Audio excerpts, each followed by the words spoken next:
এরপর চলো, বেশ বেশ বেশ বেশ চলো, সবাই শুনতে পেরেছো এবার? বেশ, কোনো সমস্যা নেই। চলো, এবার যেটা আমি বলছিলাম, আহ এরপরের যে কোশ্চেন বলছে, কত বছরে কোনো টাকা 18.75% বার্ষিক সরল সুদে দ্বিগুণ হবে? কত বছরে কোনো টাকা 18.75% বার্ষিক সরল সুদে দ্বিগুণ হবে? বার্ষিক সরল সুদে দ্বিগুণ হবে বলছে। কি করে করবো? দেখো, কত বছরে হবে এটা? কোনো টাকা 18.75% বার্ষিক সরল সুদে দ্বিগুণ হবে মানে কি? ধরো 100 টাকা তোমার কাছে প্রথমে ছিল মার্কেটে, টাকাটাকে দ্বিগুণ করে ফেলেছো, তাহলে কত টাকা থাকবে তোমার কাছে? 200 টাকা। 100 টাকা নিয়ে মার্কেটে যাওয়ার পর টাকাটা দ্বিগুণ হয়ে গেলে তোমার কাছে কত টাকা হবে এখন? 200 টাকা হবে। আচ্ছা, 100 টাকা নিয়ে তুমি মার্কেটে গেলে, তোমার পকেটে এখন 200 টাকা আছে, তাহলে তুমি প্রফিট করলে কত টাকা? তোমার যদি বলে প্রফিট করলে কত টাকা, সেটা তুমি কি বলবে? স্যার 100 টাকা। আচ্ছা, প্রফিট লসে এই চ্যাপ্টারটার নাম প্রফিট লস, আর সিম্পল ইন্টারেস্টের ক্ষেত্রে এটাকে আমি কি বলবো? ইন্টারেস্ট, তাই তো? তার মানে ইন্টারেস্টও যা প্রফিটও তাই। তাই প্রফিট করেছে কত? 100 টাকা। এই 100 টাকা প্রফিট প্রতি বছরে, প্রতি বছরে কত টাকা করে পেয়েছে দেখো? 18.75% হচ্ছে সুদের হার। তাহলে প্রতি বছরে 18.75 করে পাই। তাহলে কত বছর লাগে? 1 বছরে 18 টাকা 75, কত বছরে গেলে 100 টাকা হবে? তাহলে 100/18.75। এবার তুমি অ্যাপ্রক্সিমেট হিসাবে আসো, যে 100-কে 18.75, এটা তো অনেক বড় গুণ হয়ে গেল, তুমি এটাকে 19 ধরে নাও। 18.75-এর কাছাকাছি সংখ্যা ধরো 19। তো 100-কে 19 ধরে করলে দেখো 5 পয়েন্ট সামথিং আসবে। এটা কি আসবে? 5 পয়েন্ট, মানে 5 পয়েন্ট সামথিং, তাই তো? তার মানে 5-এর থেকে একটু বড় হবে অ্যান্সার। তার মানে দেখো, সেটা কিন্তু অনলি একটাই অপশানে আছে, অপশান সি। ক্যালকুলেশন করার কিন্তু কোনো দরকার নেই, এখানে একটাই অপশানে দেখা যাচ্ছে, সেটা কি? অপশান সি তে, যে 5 বছর 4 মাস। ক্লিয়ার? চলো, এরপর এরপর এরপর তোমরা দেখো, 1728-এর সাথে কোন ক্ষুদ্রতম সংখ্যা যোগ করলে যোগফল একটি পূর্ণবর্গ সংখ্যা হবে? যোগফল একটি পূর্ণবর্গ সংখ্যা হবে 1728-এর সাথে। কত যোগ করতে হবে এটা? চলো, নিজেরা একটু করার চেষ্টা করো, নিজেরা একটু করার চেষ্টা করো, আমি অবশ্যই করে দেবো, কোনো সমস্যা নেই। দেখো, তাহলে আমি করি নাকি? দেখো, 1728, আমি অপশনগুলোকে নিয়ে খেলি প্রথমে। 30 যদি যোগ করি, 30 যদি যোগ করি, তাহলে লাস্ট ডিজিটে কি করে থাকবে? 8। আর কোনো পারফেক্ট স্কোয়ারের লাস্ট ডিজিটে কি 8 হতে পারে? দেখো, 1 square 1, 2 square 4, 3 square 9, 4 square 16, 5 square 25, 6 square 36, 7 square 49, যাই হোক না কেন, 8 স্কোয়ার 64, 9 স্কোয়ার 81। দেখো, কোনো জায়গায় কিন্তু 8 নেই, কারণ 8 হতে পারে না। পারফেক্ট স্কোয়ারের ইউনিট ডিজিট সব সময়, পারফেক্ট স্কোয়ারের ইউনিট ডিজিট অল টাইম কি হবে? হয় 0 হবে, না হলে 1 হবে, না হলে 4 হবে, না হলে 6 হবে, অথবা 5 হবে। এগুলো হতে পারে। তো 8 তো হতে পারে না, তার মানে এই অপশন হবে না। 32 যদি নাও, দেখো 1728-এর সাথে যদি 32 যোগ করো, তাহলে একটা সমস্যা আছে, যে 8 আর 2 10 হলো, 3 আর 2 5, এইগুলো আর করার দরকার নেই। মানে 1750, 1750 কোনোদিনই পারফেক্ট হবে না, কারণ পারফেক্ট স্কোয়ার হতে গেলে ইউনিট ডিজিট যদি 0 হয়, এই 0 একা বসতে পারে না, এর আগে একটা 0 বসে, অর্থাৎ সবসময় 0 0 তে হবে। এরকম কোনো পারফেক্ট স্কোয়ার নাম্বার নেই যেখানে একটা 0 আছে, এটা হতেই পারে না। ক্লিয়ার? তাহলে পারফেক্ট স্কোয়ার হতে গেলে 0 হতে হবে, দুটো 0 হতে হবে লাস্ট ডিজিটে, কিন্তু এখানে তো একটা 0, তার মানে এটাও হতে পারে না। আচ্ছা, তারপর আছে 1728-এর থেকে 36 যদি যোগ করি, তাহলে কত আসছে? 1754। হ্যাঁ, এইটা কিন্তু একটা পারফেক্ট স্কোয়ার, এটা পারফেক্ট স্কোয়ার। কারণ বাকিগুলো তো অবশ্যই 26 যোগ করলেও হবে না। 26 যোগ করলেও কেন হবে না বলতো? 1744। এ কোনোদিন পসিবল? পসিবল নয়। তার একটাই অপশন পড়ে আছে, অপশন সি, 36। চলো পরে। ना मैं जाना जो भी तुमने मुझसे कहा। চলো পরের কোশ্চেন দেখো।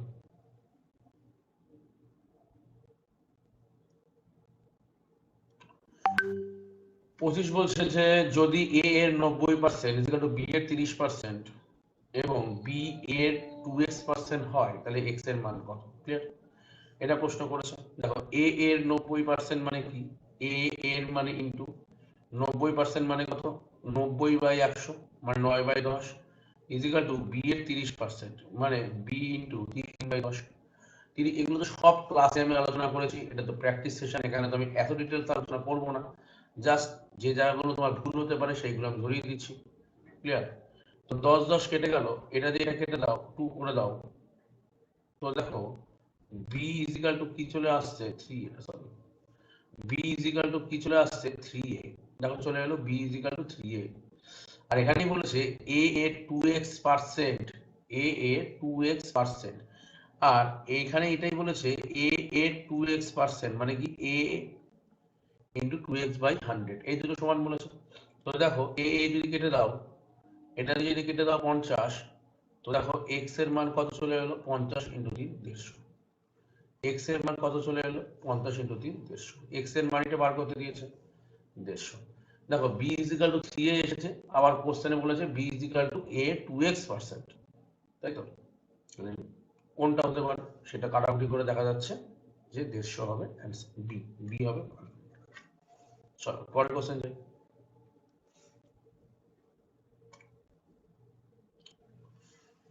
পরের কোশ্চেন দেখো, বেশ, কারোর যদি কোনো সমস্যা হয় সাথে সাথে বলবে আমাকে, সাথে সাথে না বললে এগুলো কিন্তু পরে আর সলভ করা যাবে না। চলো, 15 টাকা কেজি দরে চায়ের সাথে কি অনুপাতে 20 টাকা কেজি দরে চা মিশালে মিশ্রিত চায়ের মূল্য প্রতি কেজি 16.50 টাকা হবে? তো দেখো আমি অ্যালিগেশন তো ক্লাসে পড়িয়ে দিয়েছি, 15 টাকা কেজি দরের চা আর এটা 20 টাকা কেজি দরের চা, এটাকে মিশাতে হবে কত? 16, মানে এমন করে মিশালে যেটা 16.50 হয়ে যাবে, তাই তো? এবারে তাই তো হয় আমাদের। তো একদিকে যদি তুমি নিয়ে নাও, এটা দেখো কি আসবে 3.50, আর এদিকে নিলে 1.50, তাই তো? তার মানে এদের যে রেশিও সেটা কি আসছে? রেশিও আসছে কত? 5 দিয়ে গেলে 7:3। অপশন মানে একটাই আছে, কি অনুপাতে মেশালে এটা সম্ভব? তাহলে অপশন সি, 7:3 অনুপাতে মেশানো সম্ভব। ক্লিয়ার? এগুলো ধরে দেখো ক্লাসে কিন্তু সব ডিটেলস আলোচনা করেছি, এটা কিন্তু just as a practice mode যাচ্ছে ক্লাসটা। ক্লিয়ার?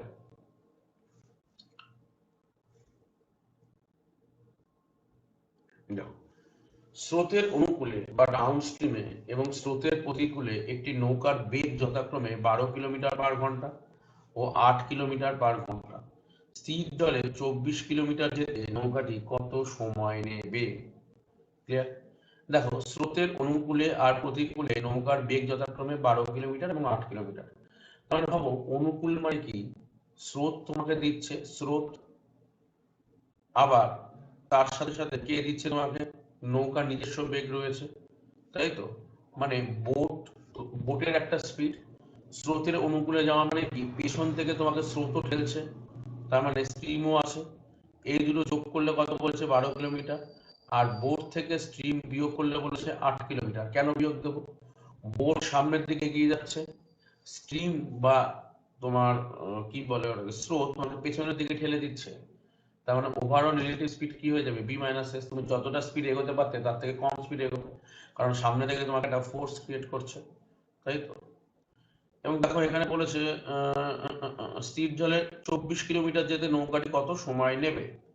তো দেখো আমার বোটের হিসাব বার করতে হবে, তো আর মাইনাস করার দরকার নেই, এখান থেকে কেটে দিলাম। তো দেখো দুটো বোট ইজিক্যাল টু কত? 20, আর একটা বোট কি হবে? 10, তাই তো? এটা থেকে আমি বুঝতে পারছি যে বোটের স্পিড 10 কিলোমিটার পার আওয়ার। বোটের স্পিড 10 কিলোমিটার পার আওয়ার হলো, 10 কিলোমিটার পার আওয়ার হচ্ছে বোটের স্পিড। আচ্ছা 24 কিলোমিটার যেতে, আচ্ছা তাহলে 1 কিলোমিটার যায় কত? সরি 1 ঘন্টায় যায় কত? 10 কিলোমিটার। 24 কিলোমিটার যেতে কত সময় লাগবে? 24/10 আওয়ার, তাই তো? তাহলে অ্যান্সার কি হবে? 2.4 আওয়ার। অপশন কি হবে? বেসিক জিনিস, এটা তো কোনো হাতি ঘোড়া কিছু নেই, এটা তো এর মধ্যে তো কোনো হাতি ঘোড়া কিছু নেই, খুব সহজ জিনিস, বেসিক জিনিস। ক্লিয়ার?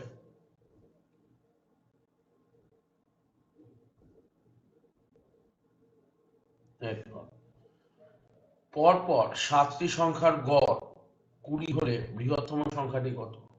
দেখো, এভারেজ ক্লাসে এই জিনিসটাকে কিন্তু আমি বারংবার বারংবার বলেছি তোমাদের, যে এই ধরনের প্রশ্ন কিন্তু আসে, যে পরপর 7টা জিনিসের গড়, মানে গড়টা তোমার কোথায় বসে যাবে? মিডিলে, তাই তো? গড় মানে কি? Middle number. তাহলে 7টা সংখ্যা মানে গড় মেনটেন করা মানে কি? একদিকে যদি আমি 1 বাড়াই, তাহলে আরেকদিকে 1 কমাতে হবে। আবার এদিকে যদি 1 বাড়াই, এদিকে কি করতে হবে? 1 কমাতে হবে। আবার যদি এদিকে 1 বাড়াই, এদিকে কি করতে হবে? 1 কমাতে হবে। তার মানে সিরিজটা হবে 17, 18, 19, 20, 21, 22, 23। বৃহত্তম সংখ্যা কোনটা আসছে? 23। অ্যান্সার কি হবে? Option D. ক্লিয়ার প্রত্যেকের? চলো পরের কোশ্চেন। কোন সংখ্যার 35% যদি 91 হয় তবে সংখ্যাটি কত? কোন সংখ্যার 35% যদি 91 হয় তবে সংখ্যাটি কত? তো দেখো, সেই সংখ্যাটি মানে ধরো নাম্বারটা এ 35%, মানে কত? 35/100, এইটা বলেছে কত? 91 হবে, তাই তো? তাহলে নাম্বারটা কত? বলো, 100 ইন্টু 91 ডিভাইডেড বাই কত? 35, তাই তো? 5 দিয়ে কাটা গেলে কত হচ্ছে দেখো? 7। 5 দিয়ে গেলে 20। বেশ,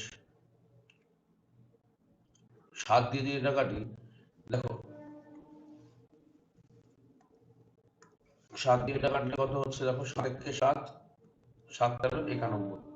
তার মানে আলটিমেটলি অ্যান্সার কি হবে? 13 ইন্টু 20। 13 ইন্টু 20 মানে 13 দুগুণি 26 ইন্টু 0। তাহলে অ্যান্সার কি হবে? Option D, 260। এবার বলছে দেখো, 137 মিটার ও 163 মিটার দৈর্ঘ্যের দুটি ট্রেন পরস্পরের দিকে যথাক্রমে 42 কিলোমিটার পার ঘন্টা এবং 48 কিলোমিটার পার ঘন্টা বেগে আসতে থাকলে তাদের পরস্পরকে অতিক্রম করতে কত সময় লাগবে? দেখো, এদিক থেকে আসছে 137 মিটারের ট্রেন, এই দিক থেকে আসছে 163 মিটারের ট্রেন, তাই তো? এবার যে 137 মিটার, মানে ধরো যে এদিকে যাচ্ছে তার স্পিড হচ্ছে 42 কিলোমিটার পার আওয়ার, আর যে এদিকে আসছে তার স্পিড 48 কিলোমিটার পার আওয়ার। অনেকে দেখি এগুলো রেডিমেড ফর্মুলা ইউজ করে, কেন করে তা আমি জানি না, ঠিক আছে? তারা মানসিক শান্তি একটা রেডিমেড ফর্মুলা ইউজ করা। তো তাদের পরস্পরকে অতিক্রম করতে কত সময় লাগবে? আচ্ছা, পরস্পরকে অতিক্রম করা মানেটা কি? পরস্পরকে অতিক্রম করা মানে হচ্ছে দুটো ট্রেনে, দেখো এটা একটা ট্রেন, এটা একটা ট্রেন, এই দুটো ট্রেন পরস্পরকে অতিক্রম করে যাচ্ছে, মানে কি হচ্ছে? দুটো ট্রেনের দৈর্ঘ্যের যোগ হয়ে যাচ্ছে, তাই তো? তাহলে ডিস্টেন্স কত হচ্ছে? ডিস্টেন্স বা দৈর্ঘ্যটা কত হচ্ছে? টোটাল দৈর্ঘ্য 137 প্লাস 163, তো করলে কত হচ্ছে? 300। এটা হলো টোটাল ডিস্টেন্স, হলো। আচ্ছা, টাইম জানতে গেলে কি করতে হবে? ডিস্টেন্স জানতে হবে আর স্পিড জানতে হবে। তাহলে কি জানতে হবে? Relative speed. রিলেটিভ স্পিড মানে কি? দেখো, এখানে তো দুটো আলাদা আলাদা স্পিড আছে না, তো দুটো রাখো, বাইরে রাখো, আমি আসছি। দুটো আলাদা আলাদা স্পিড যখন থাকে, তখন তাদের মধ্যে তো এটাকে একটা নির্দিষ্ট স্পিডে আমাকে আনতে হবে। তো একটা নির্দিষ্ট স্পিডে নিয়ে আসাকে বলা হয় রিলেটিভ স্পিড বা আপেক্ষিক গতি। বাইরে রাখো, আমি আসছি। বাইরে রাখো, বাইরে বাইরে। হ্যাঁ, তো রিলেটিভ স্পিড মানে কি? আপেক্ষিক গতিবেগ। এবার আপেক্ষিক গতিবেগ ভাবো, অপোজিট সাইড থেকে যদি ট্রেন আসে, তুমি ভাবো তুমি একটা ট্রেনের মধ্যে বসে আছো, তুমি কল্পনা করো ট্রেনে বসে আছো বা বাসে বসে আছো। এবার ট্রেনটা, তুমি অপোজিট সাইড থেকে যদি একটা ট্রেন তোমাকে ক্রস করে যায়, তাহলে বেশি সময় লাগবে নাকি সেম সাইড যেতে গেলে বেশি সময় লাগবে? তুমি দেখবে যে সেম সাইডে গেলে বেশি সময় লাগছে, অপোজিট সাইডে গেলে হুশ করে চলে যায় মনে হয়। তাই অপোজিট সাইডে যদি যাই, স্পিড, তাহলে অপোজিট সাইডে কেন তাড়াতাড়ি চলে যায়? তার কারণ নিশ্চয়ই তাহলে অপোজিট সাইড দিয়ে গেলে ওভারঅল এর স্পিড বেড়ে যায়, আর বেড়ে যাওয়া মানে কি? যোগ, তাই তো? আর তাহলে এর রিলেটিভ স্পিড কি হয়ে গেল? 42 কিলোমিটার পার আওয়ার, এটা 48 কিলোমিটার পার আওয়ার। তাই তো, যোগ হয়ে গেল। 42 প্লাস 48 করলে কি হয়ে যাবে, 90 কিলোমিটার পার আওয়ার হলো। তাহলে ট্রেনটা 1 ঘন্টায় যাচ্ছে 90 কিলোমিটার, 300 কিলোমিটার যেতে তার কত সময় লাগবে? তুমি বলবে স্যার 300/90 ঘন্টা। শূন্য শূন্য কেটে দিলে দেখো 3 পূর্ণ, হ্যাঁ, আরে রাখো না, আমি আসছি তো, পড়ুক।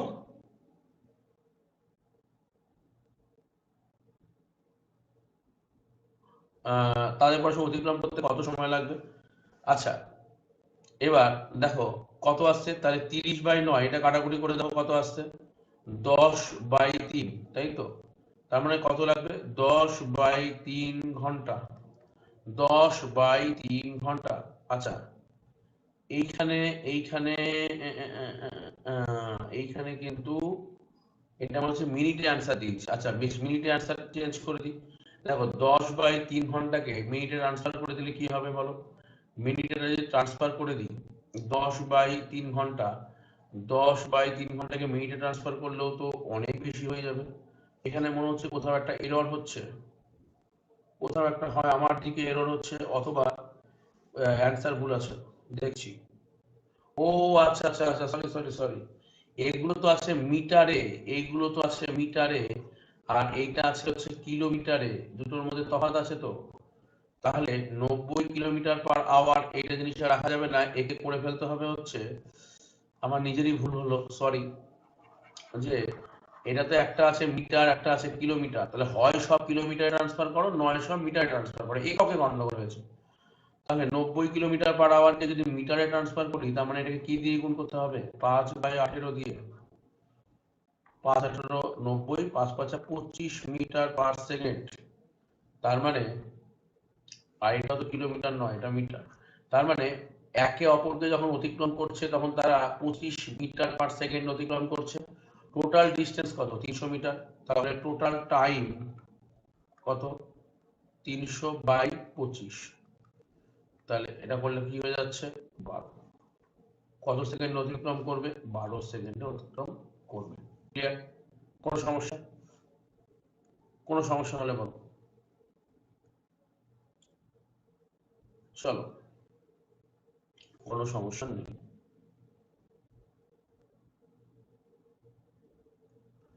চলো পরের কোশ্চেন। 1 সেকেন্ড একটু দাঁড়াও।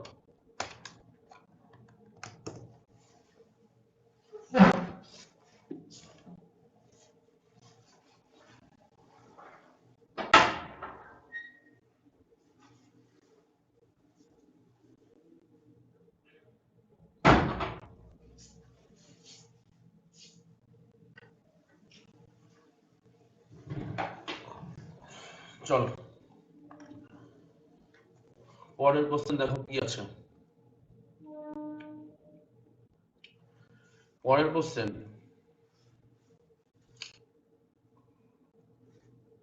আচ্ছা, একজন মোটর আরোহী এ স্থান থেকে বি স্থানে 20 কিলোমিটার/ঘন্টা বেগে যান এবং 30 কিলোমিটার/ঘন্টা বেগে ফিরে আসেন, আরোহীর গড় গতিবেগ কত ছিল? আচ্ছা, গড় গতিবেগ বার করতে গেলে আমাকে নিশ্চয়ই কি বার করতে হবে, একটা তো ডাইরেক্ট ফর্মুলা বসিয়ে দিতে পারি, 2xy/x+y, অনেকেই বসিয়ে দেয়, কিন্তু আমি যদি ডাইরেক্ট ফর্মুলায় না যাই, আমি বেসিক জায়গাটা আঘাত করি। আমার কি দরকার, গতিবেগের জন্য দরকার ডিস্টেন্স, আর কি দরকার, টাইম, এবং ডিস্টেন্সকে টাইম দিয়ে বার করলে কি চলে আসবে, গড় গতিবেগ, তাই তো। তাহলে ধরো এদিকে গেল 20 কিলোমিটার/আওয়ার, আর বি থেকে এখানে এলো 30 কিলোমিটার/আওয়ার। তাহলে এমন একটা সংখ্যাকে আমাকে নিতে হবে যাতে 20 এবং 30 দুটোই ভাগ যায়। কেন ভাগ যায় সব তো ক্লাসে আলোচনা করে দিয়েছি, আমি আর ডিটেলসে যাচ্ছি না।